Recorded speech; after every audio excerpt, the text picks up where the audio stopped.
2025 September 30 Siraj editorial. ഉപരോധത്തിലെ ഇരട്ടത്താപ്പ്. ഇറാനെതിരെ വീണ്ടും ഉപരോധമേർപ്പെടുത്തിയിരിക്കുന്നു UN. അന്താരാഷ്ട്ര ആണവോർജ ഏജൻസിയുടെ IAEA മാനദണ്ഡങ്ങൾ പാലിക്കുന്നതിലും ആണവ സമ്പുഷ്ടീകരണത്തെക്കുറിച്ച് അമേരിക്കയുമായി ചർച്ച നടത്തുന്നതിലും ഇറാൻ വീഴ്ച വരുത്തിയെന്നാരോപിച്ചാണ് പുതിയ നടപടി. 2015 ആണവ കരാറിൽ ഉൾപ്പെടുത്തിയ സ്നാപ് ബാക്ക് വ്യവസ്ഥ പ്രകാരം ബ്രിട്ടനും ഫ്രാൻസും ജർമ്മനിയും ചേർന്നാണ് ഉപരോധം പ്രഖ്യാപിച്ചത്. വിദേശ രാഷ്ട്രങ്ങളിലെ ഇറാന്റെ ആസ്തികൾ മരവിപ്പിക്കുക, ഇറാനുമായുള്ള ആയുധ ഇടപാടുകൾ നിർത്തലാക്കുക, ഇറാന്റെ ബാലിസ്റ്റിക് മിസൈൽ പദ്ധതിക്ക് സഹായം നൽകുന്ന രാജ്യങ്ങൾക്ക് പിഴ ചുമത്തുക എന്നിവയാണ് ഉപരോധത്തെ തുടർന്ന് നിലവിൽ വന്ന അച്ചടക്ക നടപടികൾ.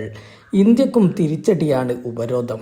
റഷ്യയിൽ നിന്ന് എണ്ണ വാങ്ങാൻ തടസ്സമുണ്ടെങ്കിൽ ഇറാനിൽ നിന്നോ വെനിസ്വേലയിൽ നിന്നോ വാങ്ങിക്കാമെന്നാണ് ഇന്ത്യ അഭിപ്രായപ്പെട്ടത്.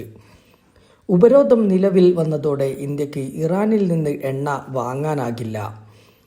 ജൂണിലെ 12 ദിവസത്തെ യുദ്ധത്തെ തുടർന്ന് സാമ്പത്തിക പ്രതിസന്ധി നേരിടുകയും രൂക്ഷമായ വിലക്കയറ്റത്തെ അഭിമുഖീകരിക്കുകയും ചെയ്യുന്ന ഇറാനെ ഉപരോധം കൂടുതൽ ദുരിതത്തിലേക്ക് തള്ളിവിടുമെന്നാണ് അന്താരാഷ്ട്ര മാധ്യമങ്ങളുടെ പ്രചാരണമെങ്കിലും ഏകപക്ഷീയവും അന്യായവുമായ ഉപരോധത്തെ അതിജീവിച്ച് കൂടുതൽ കരുത്തോടെ മുന്നോട്ടു പോകുമെന്നാണ് ഇറാൻ ഭരണകൂടത്തിന്റെ പ്രതികരണം.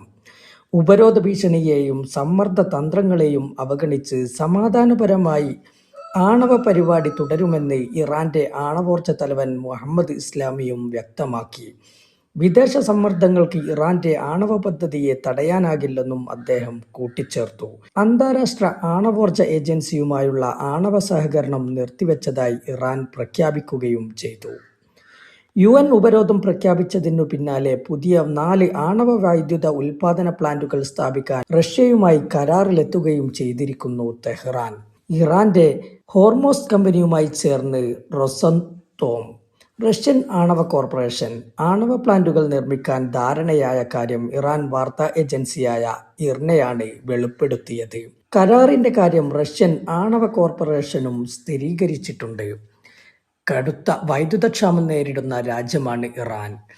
പല രാജ്യങ്ങളും നടത്തി വരുന്നുണ്ട് ആണവ പദ്ധതികൾ. എങ്കിലും ഇറാന്റെ ആണവ പദ്ധതികൾ എപ്പോഴും വിവാദത്തിലാണ്. ലോകം ആശങ്കയോടെയാണ് ഇറാന്റെ പദ്ധതികളെ നോക്കിക്കാണുന്നത്. സമാധാന ആവശ്യങ്ങൾക്കല്ല, ആണവായുധം നിർമ്മാണം ലക്ഷ്യമാക്കിയാണ് ഇറാന്റെ പദ്ധതികളെന്ന അമേരിക്കയുടെയും പാശ്ചാത്യ ശക്തികളുടെയും ഇസ്രായേലിന്റെയും ശക്തമായ പ്രചാരണമാണ് ഇതിനു പിന്നിൽ. സമാധാന ആവശ്യങ്ങൾക്ക് മാത്രമേ ആണവശേഖരം ഉപയോഗപ്പെടുത്തുകയുള്ളൂവെന്ന് ഇറാൻ ഭരണകൂടം ആവർത്തിച്ചു പ്രഖ്യാപിച്ചിട്ടും അമേരിക്ക സമ്മതിക്കുന്നില്ല.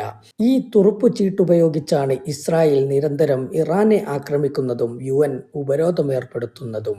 3 മാസം മുമ്പാണ് അമേരിക്കയുടെ സഹായത്തോടെ ഇറാനെതിരെ ഇസ്രായേൽ 12 ദിവസത്തെ ജൂൺ 13 മുതൽ 24 വരെ യുദ്ധം നടത്തിയത്. ഇറാന്റെ ആണവ പദ്ധതിയും ബാലിസ്റ്റിക് മിസൈൽ ശേഷിയും തകർക്കുമെന്ന പ്രഖ്യാപനത്തോടെ നടത്തിയ ആക്രമണത്തിൽ നതാൻസ്, ഇസ്ഫഹാൻ, ഫോർദോ ആണവ കേന്ദ്രങ്ങൾ തകർത്തതായി ട്രംപും നെതന്യാഹുവും അവകാശമുന്നയിക്കുകയും ചെയ്തു. ഇറാന്റെ ആണവ പദ്ധതികൾക്ക് നേതൃത്വം നൽകുന്ന ആണവ ശാസ്ത്രജ്ഞരെയും ഉന്നത സൈനിക മേധാവികളെയും ഇന്റലിജൻസ് മേധാവികളെയും വധിക്കുക കൂടി ചെയ്ത സാഹചര്യത്തിൽ സമീപകാലത്തൊന്നും ഇറാൻ ആണവ പദ്ധതികളിലേക്ക് തിരിച്ചു വരാനാകില്ലെന്നും അവർ അവകാശപ്പെട്ടിരുന്നു. ഇപ്പോൾ ഉപരോധമേർപ്പെടുത്തിയതും ഇറാന്റെ ആണവ പദ്ധതികളെ ചൊല്ലിത്തന്നെ.